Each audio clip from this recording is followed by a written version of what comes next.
Hello बच्चों। अब तो इस चैप्टर के आखिरी पायदान पे पहुंच गए इलेक्ट्रिसिटी का। चलिए, हमने इससे पिछले वाले वीडियो में क्या पढ़ा था, कैसे कॉम्बिनेशन के बाद हमारा रिजल्टेंट रेसिस्टेंस होता है। हमने ये भी डिस्कस किया था हम लोग घर में क्यों यूज करते हैं। अरे भाई, ये सब तो करना ही पड़ता है, इसको जानकारी अगर आपको मिलेगा तब ना आप कर पाओगे, हैं? इसलिए जानकारी होना ज्यादा जरूरी है। हम पढ़ते हैं तो हम पाते हैं, और हम सब में कुछ न कुछ पाने की जिज्ञासा होती है। वो तभी पूरा होता है जब हम मेहनत शुरू करते हैं। हमने रिजल्टेंट रेसिस्टेंस को देखा कि अगर रेसिस्टेंस हमारा कॉम्बिनेशन है सीरीज में या पैरेलल, तो हमने उसको कैलकुलेट कर लिया कि किस तरीके से ये हम फाइंड आउट करेंगे। अब हमारा है heating effect of electric current. आज का टॉपिक हम लोग शुरू कर रहे हैं heating effect of electric current. जब कभी भी आप कोई भी इलेक्ट्रिक गैजेट ये कोई भी डिवाइस आप यूज करते हो तो आपको गर्मी महसूस होता है।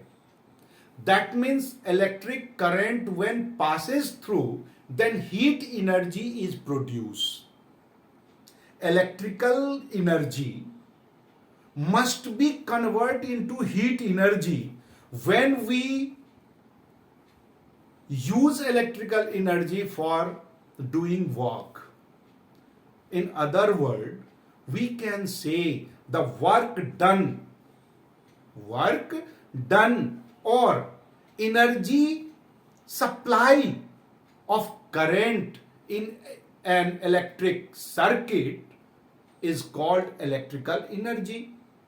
And the work done, how much work is done, it must be equal to the heat energy produced. That means work done into power. Whose? किसका पावर भैया? The device that you are using.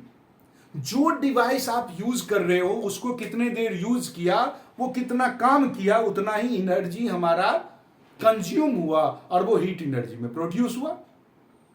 Heating effect के कारण आप लोग use तो करते होंगे, toaster याद करो, हम इलेक्ट्रिक हीटर यूज करते हैं। पहले याद होगा आपको, बल्ब जलाया करते थे, टंगस्टन का वायर होता था उसमें फिलामेंट के रूप में, कितना गर्म हो जाता था। हम लोग यही हीट एनर्जी है हमारा, और ये इक्वल होता है, heat energy is equal to V into I into T. That means H must be equal to voltage into current and time, how much time you are using, voltage VI. Voltage into current is called power of that device. Suppose हमारे पास, हमें मान लीजिए कि current नहीं मालूम है, तो H is equal to क्या हो जाएगा? करंट नहीं मालूम है तो V तो मालूम होगा, और I के लिए लिखेंगे क्या? V upon R into T. This is equal to V square, ये क्या हो गया? V square into T upon R. तो एक हमारा ये भी फॉर्मूला जनरेट हो गया। सपोज वोल्टेज हमें नहीं मालूम है, हमें V के बारे में नहीं मालूम कितना पोटेंशियल डिफरेंस है, तो भी हम H निकाल सकते। H इज इक्वल टू क्या होगा? फॉर्मूला हमारा यही है VIT, तो V के जगह हम लिख लेंगे IR into I into T. This is equal to I square RT। एक हमारा ये बन गया, जनरेट हो गया। That means we can calculate the energy by the product of potential difference, electric current and time. The SI unit, चूंकि मैंने अभी आपको बताया कि वर्क डन है तो जूल होगा। 1 जूल, इसको हम यूनिट इलेक्ट्रिक एनर्जी को जूल में हम डिनोट करते हैं।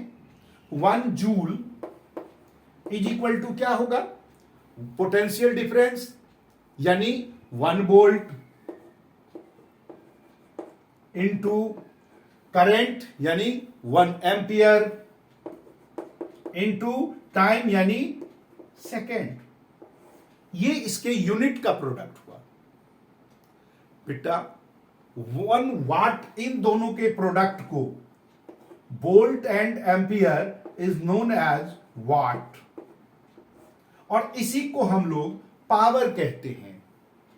इसी को हम लोग पावर वीक के नाम से भी जानते हैं। अब देखिए, power that means how much work, the capacity of work done in unit time.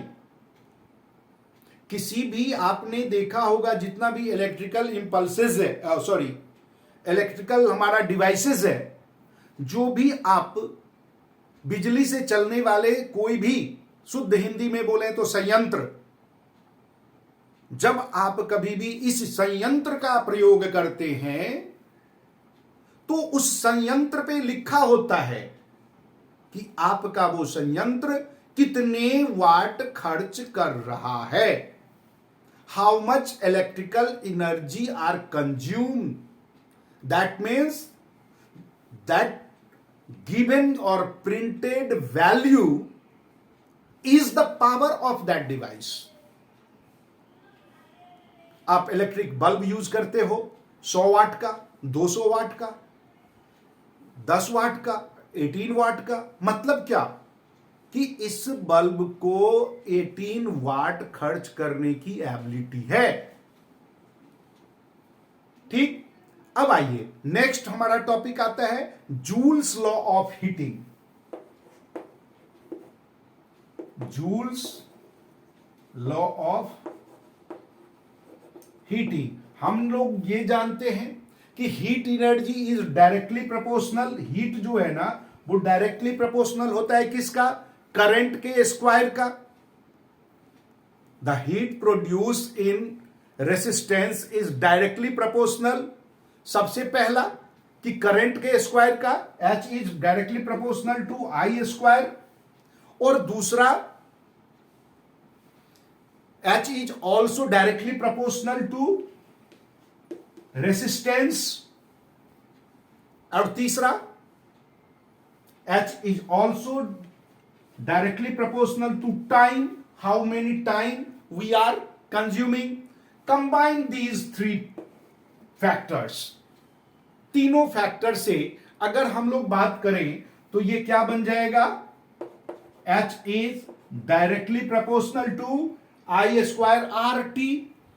क्या बन जाएगा, I स्क्वायर आर टी। अब ये प्रोपोर्शनलिटी को हटाने के लिए हमें कोई कांस्टेंट लेना पड़ता है, और वो कांस्टेंट अगर यूनिट है, मान लीजिए हमने कांस्टेंट लिया H इज इक्वल टू के I square R T. If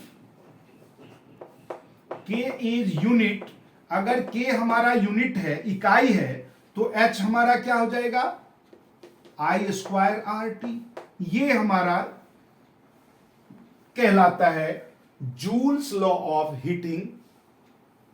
joules के अनुसार जूल्स लॉ ऑफ हीटिंग कहलाता। पावर हमने आपको बताया, पावर क्या होता है कि कितना कंज्यूम हुआ, तो हम इसको फॉर्मुलेट कर सकते हैं, power is equal to work done divided by time taken. That means P is equal to work done क्या हो जाएगा हमारा, कितना काम किया, तो वर्क डन उसको हम W लिखते हैं। Work done is W upon time यानी T। अब वर्क डन W हमारा क्या होगा, वर्क डन को हम लोग कैसे डिफाइन करते हैं, काम कितना हुआ वो किसके बराबर होता, V आई के बराबर, और वही हमारा आई स्क्वायर आर होता है जो हमने यहां कैलकुलेट किया।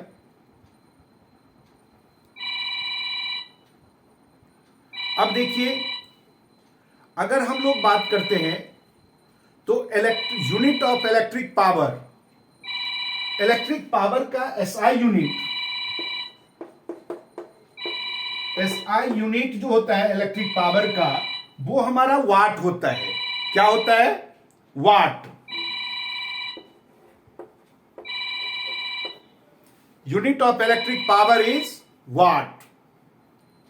कोई दिक्कत नहीं। ये हमारा इलेक्ट्रिक पावर का, हम जब कभी भी पावर की बात हो तो वाट होता, लेकिन वाट हमारा छोटा होता है, तो हम इसको कॉमर्शियल यूज में वाट के बजाय किलो वाट पर आवर हम लोग यूज करते हैं। Kilo watt per hour.